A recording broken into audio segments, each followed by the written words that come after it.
ఒకప్పుడు పోకిరితో ఇండస్ట్రీని కుదిపేసిన డైరెక్టర్ లైగర్ డిజాస్టర్ తర్వాత ఎందుకు కింద పడిపోయాడు. ఇది పూరి జగన్నాథ్ ఒక rise and fall document. Puri Jagannadh ఇతని పేరు వినగానే గుర్తొచ్చేది మాస్ మూవీస్. మనకున్న తెలుగు ఇండస్ట్రీలో one of the main mass director Puri Jagannadh. అందరికీ పూరి జగన్నాథ్ నచ్చేది అతని డైలాగ్స్.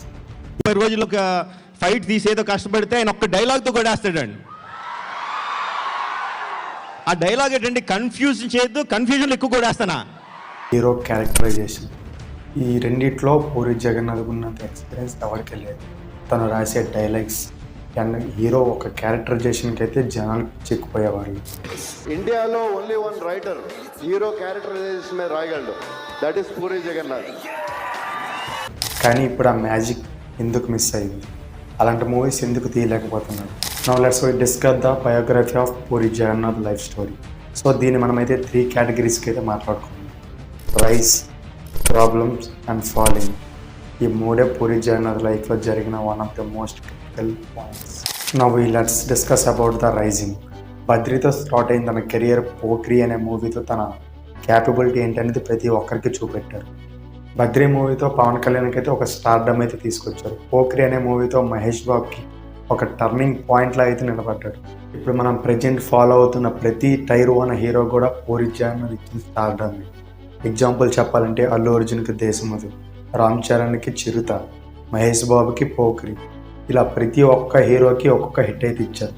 ఎన్టీఆర్కి టెంపర్తో ఒక సాలిడ్ బాడీని ఇచ్చారు, అది కూడా పూరి జగన్నాథే.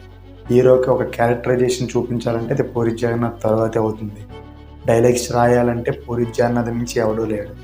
లైగర్ డిజాస్టర్ తర్వాత పూరి జగన్నాథ్ ఎందుకు కనుమరుగైపోయాడు అనే దానికి ఇప్పుడు మనం మాట్లాడుకుందాం. First of all movie disaster అవ్వడానికి కారణం ఓవర్ హైప్. మైక్ టైసన్ ఉన్నాడు, విజయ్ దేవరకొండ అండ్ పూరి జగన్నాథ్ పక్కా కంబ్యాక్ ఫిల్మ్ అయితే అందరూ ఫిక్స్ అయ్యి ఉన్నారు. కానీ రిజల్ట్స్ వచ్చేసరికి చాలా అంటే చాలా దారుణంగా డిజాస్టర్ దగ్గర నిలబడింది. మొత్తం అప్పులు, ప్రొడ్యూసర్ నుంచి ప్రెజర్స్, తన ఆస్తులు అమ్ముకోవడం, ఇలా చాలా చాలా జరిగాయి. ఒకదాని మీద ఒకటి ఇలా ఇన్ని జరిగేసరికి పూరి జగన్నాథ్ మొత్తం కోల్పోయాడు. తనకి పక్కా బ్లాక్ బస్టర్ తెస్తుందనే మూవీ డిజాస్టర్ అయ్యి థియేటర్ దగ్గర తగలబడిపోయేసరికి ఏ డైరెక్టర్కి అయినా సరే ఎలా ఉంటుంది? Let's discuss about the falling of Puri Jagannadh. So దీనికి మెయిన్ రీజన్స్ వచ్చేసి same movie templates, same movie making, same movie characterisations.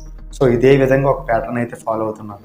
Present ఉన్న జనరేషన్కి ఏమంటే కొత్తదనం ఆలోచిస్తున్నారు, కొత్త కంటెంట్, అంతా కొత్తగా ఉండాలి, కొత్త స్క్రిప్ట్, కొత్త యాక్ట్రెస్, అంతా డిఫరెంట్గా ఉంటే కానీ యాక్సెప్ట్ చేయట్లేదు. మూవీలో కంటెంట్ ఉంటే నువ్వు ఎవడనేది అనవసరం ప్రజెంట్ ఉన్న జనరేషన్కి అయితే. ఇన్ని చేసిన డైరెక్టర్ పడిపోయిన వాడు లెగడానికి పెద్ద కష్టమేం కాదు, కాకపోతే దానికి కొంచెం టైం అయితే పడుతుంది.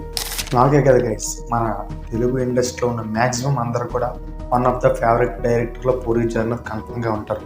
బికాస్ ఆఫ్ అతనికి మించిన హీరో క్యారెక్టరైజేషన్ చూపించడం ఎవ్వరూ లేరు, అండ్ అతనికన్నా డైలాగ్స్ రిటర్న్ చేయడంలో ఎవ్వరూ లేరు. అతను ప్రతి డైలాగ్ కూడా ఒక డిఫరెంట్గా ఉంటుంది, ఒక డిఫరెంట్ బెస్ట్ స్టైల్ ఉంటుంది.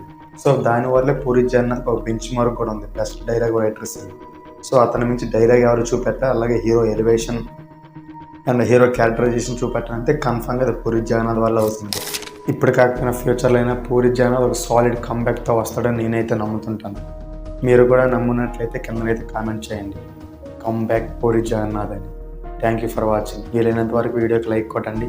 ఇలాంటి documentary and mystery, crime, thriller videos కోసం మన ఛానల్ అయితే సబ్స్క్రైబ్ చేయండి. Love you guys, thank you.